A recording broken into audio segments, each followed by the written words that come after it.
Alright, welcome back to Nick Lenz's Comic Corner Classic / Known Classic. This is episode number 31, and Doubleshot 33,025. So, this we're talking about here, one of the last books discussed for Black Widow. We have Black Widow, Welcome to the Game. I didn't know this trade even existed until very recently. So, this book collects the third volume of Black Widow, which was a few issues that came out in 2004, and it also collects Black Widow, The Thing to Say About Her, also known as Black Widow Volume 2, which is a sequel to this book. Yes, published in 2005, and here's something really weird. There would not been a Black Widow book published for 4 years. No joke. There would not be another one. You're like, really? Yeah, really. There's like no other books for her. You would have think like they would publish something with her name on it. But no.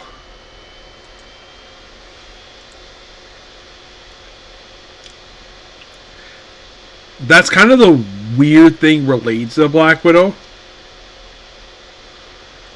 Is that there wasn't anything. No miniseries, no one-shots for years. And I think it's because, and this is my personal theory on the matter, I don't think there was much interest in doing a book with her.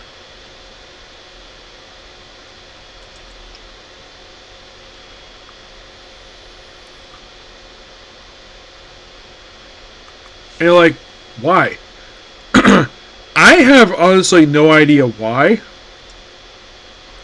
But you're probably asking, Nick, was at least a one-shot released during these few years of Black Widow? Like, what exactly did she do between books? Between 2005 and 2009? Well, I think that she was just a supporting character, probably occasionally in books.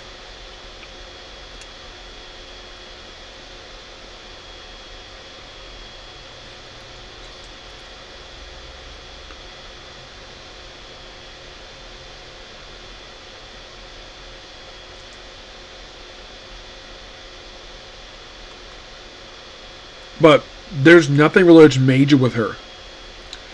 Like, once I did the Black Widow Things They Say About Her miniseries, I'll talk about the miniseries in just a minute, but after this one wrapped up, like, there was nothing. Like, seriously, like, what exactly did she do after this? I think she was a recurring character in Daredevil. I think so.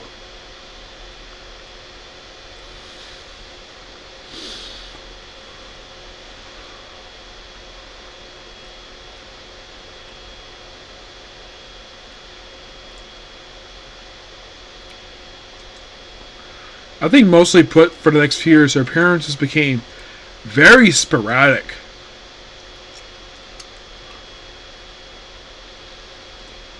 Like, was she part of the main Avengers point in time? No. No, she wasn't. I'm looking right now to see what she was. She was in anything between books. Between this book and Deadly Origin was released in 2009. Let's see here. So after this miniseries wrapped up, Civil War 1 happened, and she was just an occasional guest star. I think she got moved over to Mighty Avengers.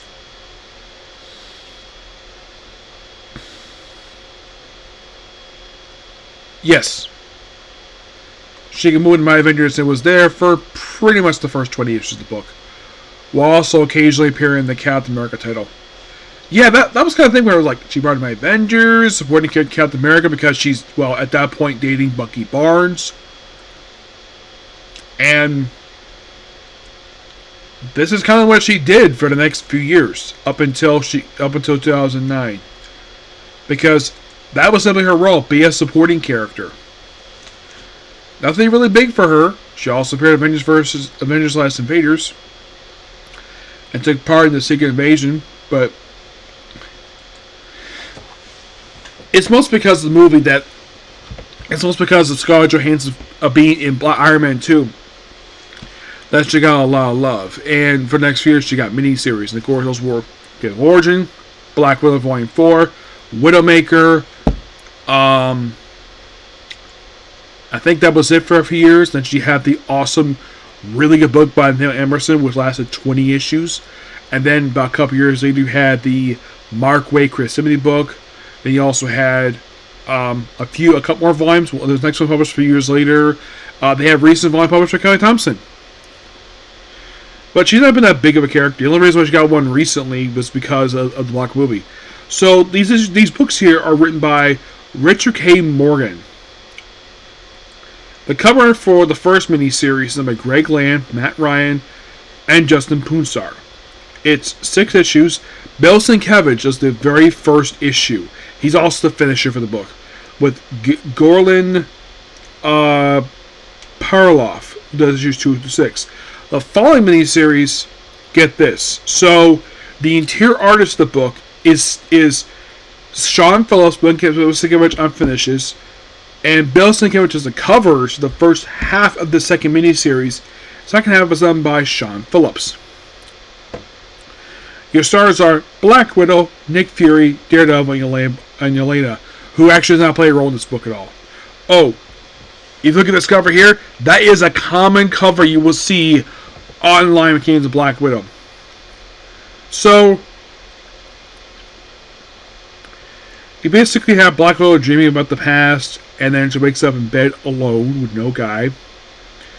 Then she just beats up some guy. Daredevil does pop up in this book here in the following book, because I guess in 2000s she was a little bit more associated with Daredevil than she was with Hawkeye. Oh, in case you're curious though, there's a lecture pop up in this book. No, she is not.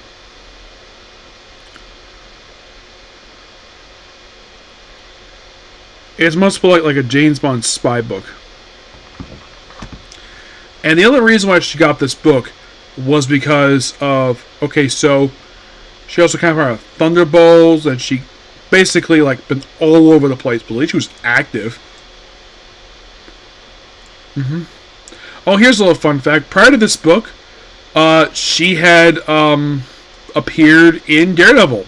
Yes, she appeared in a Daredevil book where it was an arc known as Widowed, and then she got this particular miniseries. You're like, really? Yes. And that's 100% completely true. This did happen with her. Yeah. I mean, probably the most memorable thing about this miniseries is the amazing artwork by Sean Phillips and Bill Sienkiewicz. Is amazing. Look, here's another image. Yeah, basically covers of this very miniseries are commonly used for Black Widow Online. Like any kind of Wikipedia said, they love using this book. Okay, so apparently this was not a limited series. This was a ongoing that got quickly canceled. As for the reason for this, I don't have any idea. Okay, so prior to this, she was featured in Avengers. In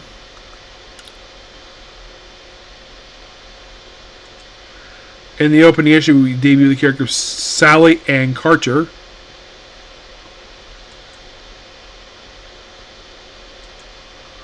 You also with Phil Dexter, who is just a character who appears in the first miniseries and never seen again.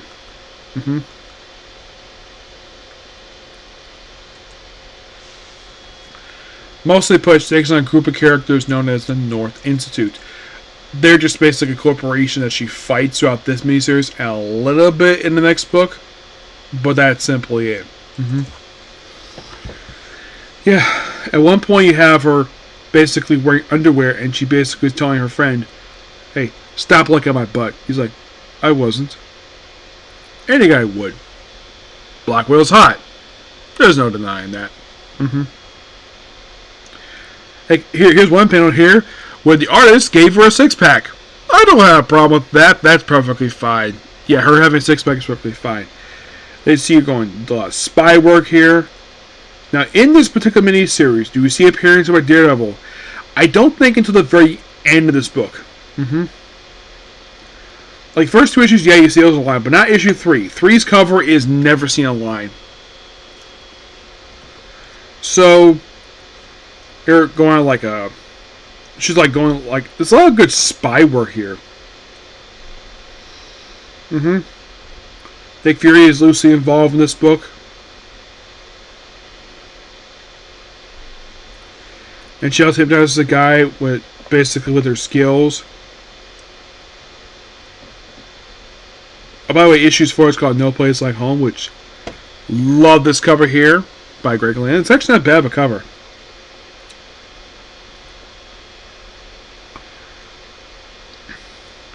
And basically, she's trying to take on this corporation, and that's basically what she's trying to do this whole book. Goes doing some illegal stuff. Issue 5, Field in the East. Basically, a lot of travel here. And it's not, there's also this woman who thinks she's pretty, so she basically acts like she is in front of Black Widow. Yeah. There's also up here with something called the Red Room. You're thinking, wait, what the heck is the Red Room? The Red Room is an organization that turned Black Widow, well, Natasha Romanoff, into the Black Widow. Otherwise known as the Black Ops Program. Now you're probably thinking, was this an idea from Stanley Jack Kirby? No, this was actually something first appeared in Marvel Fanfare number 10. This was kind of the introduction to this program. But I think it's more developed by Devin Grayson and G.B. Jones.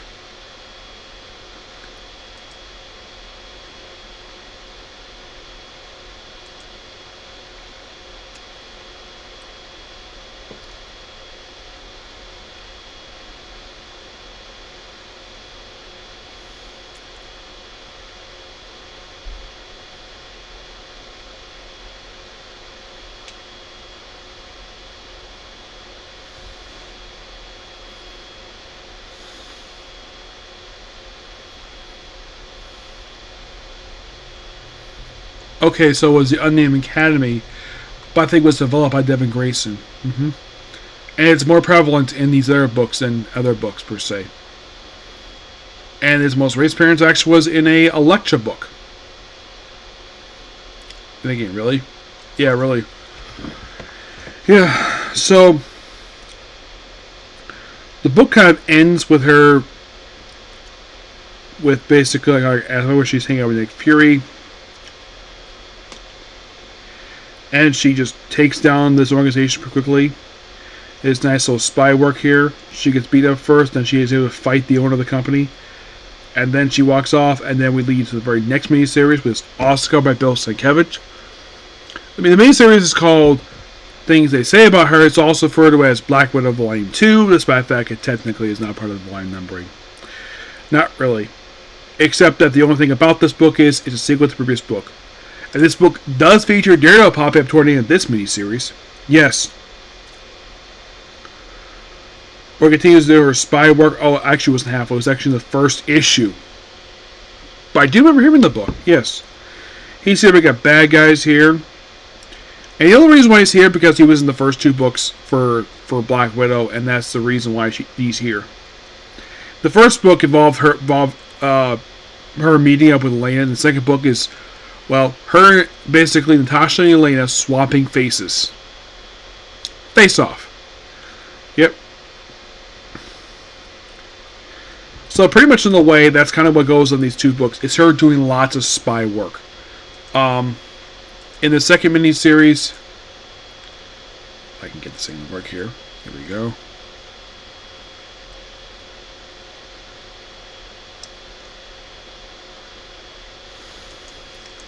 By the way, the Black Widow program does not play a role in this book at all. Not really. As to why it doesn't, I don't know. Yelena does pop up toward the end of the book, but she does not play a role in the book. I think she's mentioned at first. Then she pops at the very end. It's basically her going around the world, killing bad guys. Feels like standard fare. It's part of the Marvel Knight stuff, but you read this book, you're like, wow, this feels like very outside the Marvel Universe, which is featured the only people connecting to the Marvel Universe besides Widow herself is Daredevil.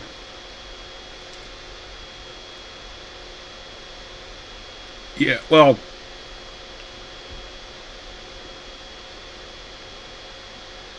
also, Shelley Ann Carter is kind of like a supporting character in this book. And, of course, one of the villains' book is called Kestrel.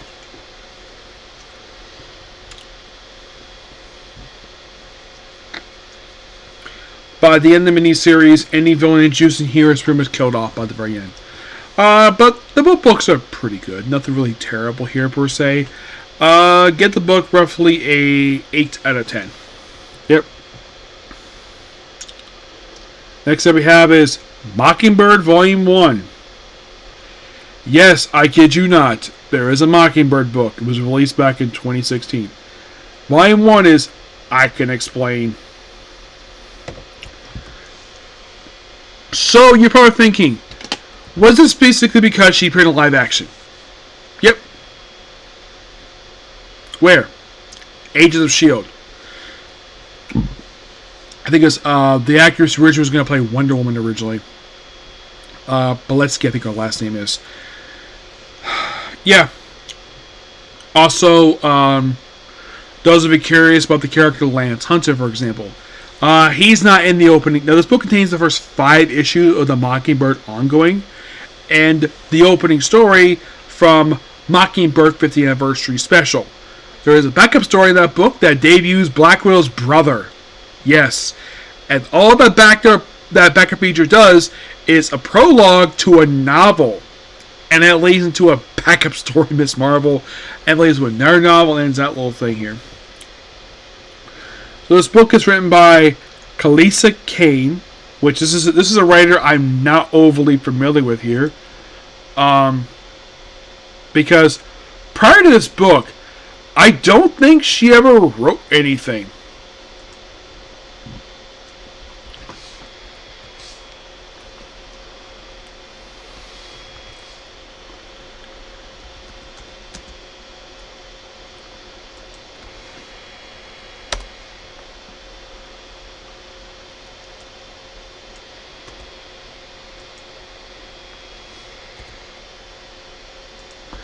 Because I don't remember her writing anything else but this book. And the Mockingbird one-shot. So, and that's definitely true. It looks like she was supposed to do a Vision book, which got quickly canceled. Yeah, so the only thing she ever wrote for Marvel, aside from this book, and the so she did the opening story of Choosing Sides number 6 for Civil War 2, this book, 50th anniversary, and that was it. Yeah. Which you're like, really? So, by the way, the first 4 issues are works by Kate Nemaziga, artwork for 5th issues by Abra Mustafa. So, we start off with Bobby in a medical clinic, and she's all about her doing her mental issues. By the way, this comes right after her appearance in the opening story for Dan Slott's Post-Secret Wars volume, Amazing Spider-Man. Because after that, she got this book, and then once this book wrapped up, she appeared in Agents of S.H.I.E.L.D., then back in Amazing Spider-Man, where she attempted to briefly date Peter Parker, and then not much after that. So yeah, it's her going through basically going through therapy as one all the way chewing a pound. Right back.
Apologies about that.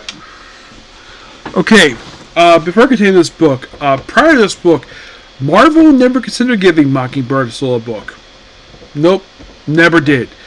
Mainly because basically this was a character, I think, a lot of the time over the years, Marvel had no idea what to do with this character because she first shows up in a cameo in Astonishing Tales looking for Kazar, and then she becomes originally a love interest for Kazar, where her hair was blonde originally, and then she, after appearing in the Kazar book for a while, and then she disappeared her own thing, and then he hooked up with Shauna the She-Devil, and she just later on hooked up with Hawkeye, and was with the West Coast Avengers until they split, of course.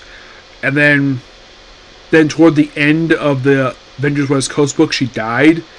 And then she was brought back in Secret Invasion, when they retconned that the Mockingbird period toward the end of the book was a Skrull. And then she had the reunion miniseries with Hawkeye, and then the short-lived ongoing that was Hawkeye and Mockingbird, which was a team-up title. But this is the first time I actually had a solo ongoing. That didn't last very long. And it's not the character's fault. No. I think it's because of... This is a common complaint of Marvel in the last decade. They released too many comics. Yeah, they released way too many. Maybe because also, not only the whole too many book syndrome thing for Marvel that they've gone through over the years, I think because readers didn't buy her as a lead character in the story. Because when they saw her, they see her as a supporting character in someone else's book, not usually a lead character. And no, I don't think she was chosen because she was a blonde white woman. No, that is not the reason why. Because Age of S.H.I.E.L.D.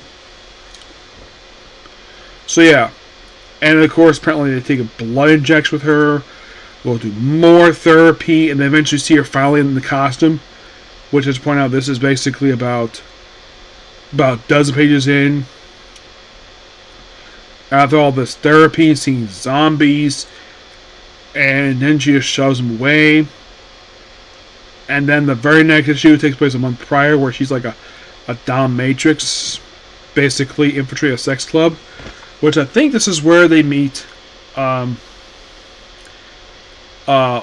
Hunter for the first time.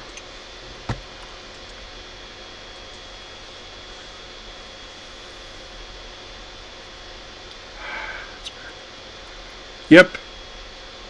Yeah, this is where they reveal Lance Hunter.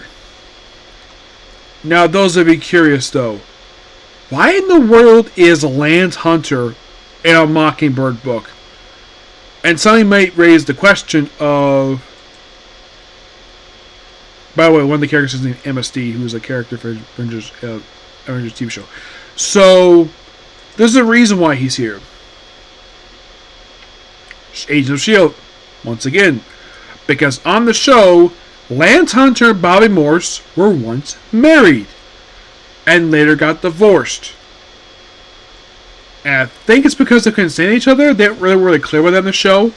And then, I think after season 2 wrapped up, they were supposed to get a spin-off show, which ABC passed on, and then nothing was done with it. I think Lance popped up in like one episode of Agents of S.H.I.E.L.D., and that was it for it. It's like... And probably by far the biggest missed opportunity when it comes to Mockingbird in live action is that she never interacted with Hawkeye. So, you have her freeing Lance Hunter from this sex cult. And, well, they try to, and then she gets captured once again, tied up. And then, of course, she eventually gets freed. And tries to fight, and of course, Mystique again. And then they brought before British Parliament. Was election for the Queen. And then, of course, Mockingbird and Lance start hanging out with each other. Now, those of you probably asking, is Lance Hunter...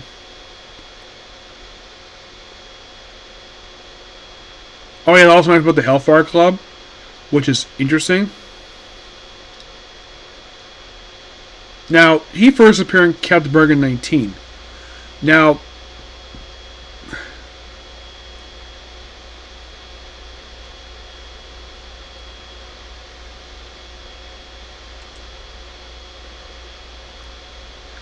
prior to this book, he had not, and of course the Mockingbird one-shot, his last appearance was in Revolutionary War Alpha #1, which came out in 2014. And prior to that, his last appearance was back in Captain Britain #37, which was released in 1977. He was Agent of Strike. And after the second issue here, he does not appear again until the book is almost over. Yes. So, more sessions here. More be bad guys.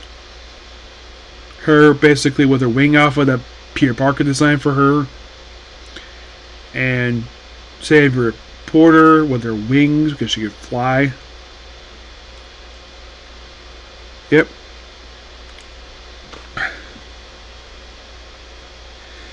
And you have some random girls who she saves at the end of issue 3.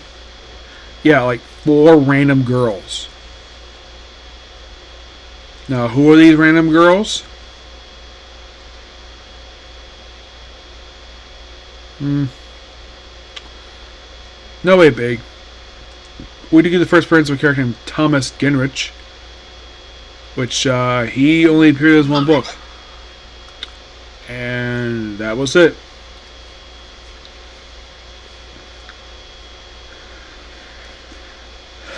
Yeah.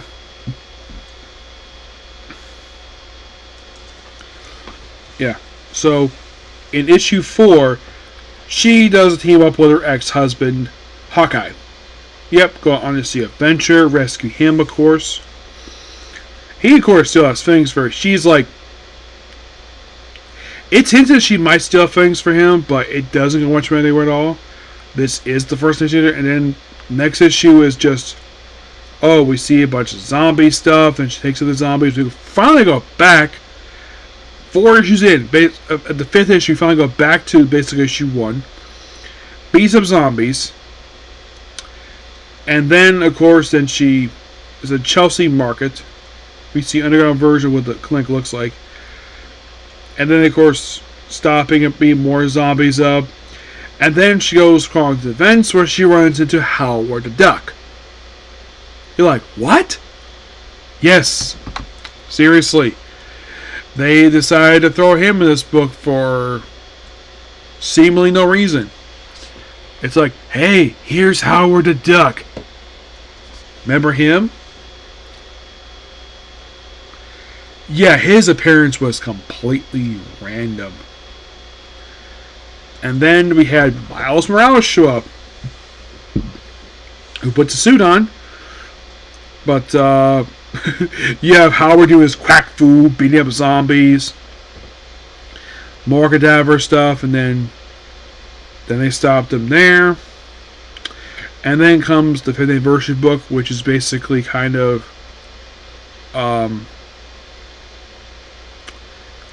basically how she teased.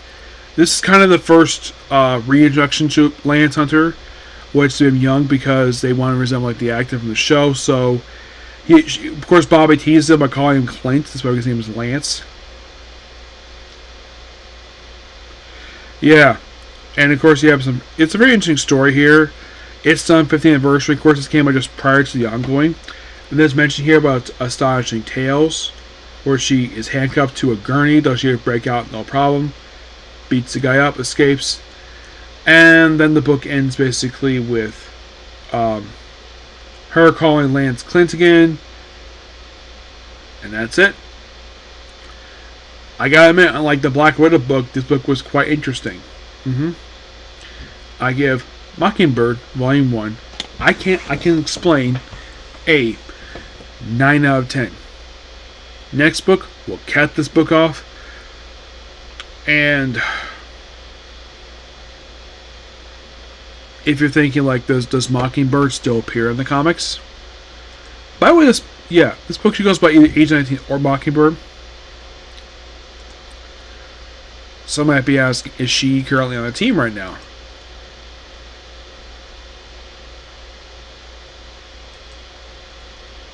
Well, I'll talk more about that when I get to the last book here. So that's pretty much a particular review. Please be sure to like, comment, subscribe, turn notifications, and I'll see you tomorrow for How to Girlfriends, Blue Access, and a brand new anime start tomorrow. You'll find out what it is tomorrow, along with at least one comic right now. Okay, thanks for you. Bye.